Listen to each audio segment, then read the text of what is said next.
persistent prayer. Fervent and persistent prayer. Fervent prayer, persistent prayer. Number 3, faith. Engage in faith.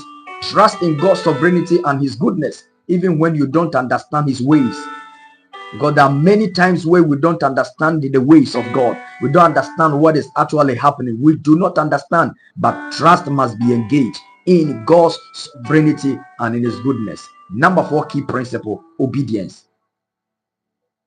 Be willing to follow God's instruction.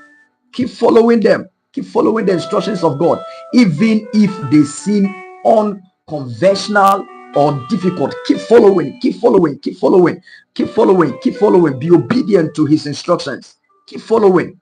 Keep doing the things that you know how to. Keep doing what the scriptures have commanded. Keep doing it. Keep doing it. And number 5, patience. Abutre, patience. Abutre, tobuasi, tobuasi. Be patient. Be patient with the Lord. Wait on God's timing. Wait on God's provision. Wait on his timing and provision, rather than rushing into action. Wait.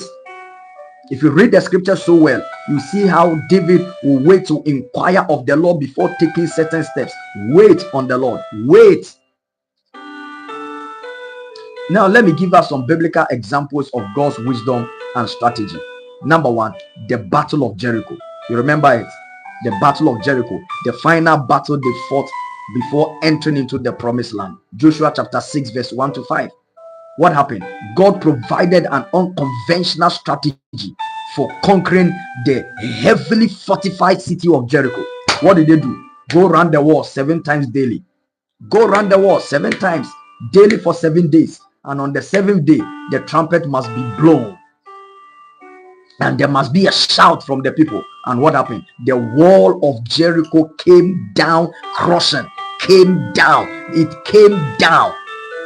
So if you are looking for an example of God's wisdom and God's strategy to overcoming the enemies that are too strong for us, one example, perfect example, is the Battle of Jericho. Remember, when they came back from spying the land, they say, hey, in their own eyes, we were like grasshoppers.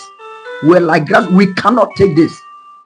But Joshua and Caleb have to stand out and encourage the people that their heart will not faint. We are able to take the land. We are able to take the land. So there were enemies that were formidable. Very intimidating challenge. Very intimidating challenge. But God, when they relied on God, God provided an unconventional strategy for conquering that heavily fortified city of Jericho. Beloved, it will be disastrous if you think that you can fight the battle on your own. Number 2 perfect biblical example of God's wisdom and strategy to overcoming enemies that are too strong for you is David and Goliath. David and Goliath. 1 Samuel chapter 17 verses 1 to 58. Make time, read these scriptures. Don't just read them, but have an understanding. Ask the Spirit of God to interpret the scriptures to you. David and Goliath's story. You remember that Goliath was so powerful, so formidable, very intimidating enemy who has been taunting the armies of Israel for 40 days and 40 nights until David showed up on the 40th day. And what happened? God gave David wisdom. God gave David strategy to defeat the giant Goliath with a stone and with a sling. Does it make sense naturally? No. A giant like that, a formidable enemy like that, a man that has fought battle all his life and taller than any normal human being, could be defeated with just a stone and a sling. Come on now.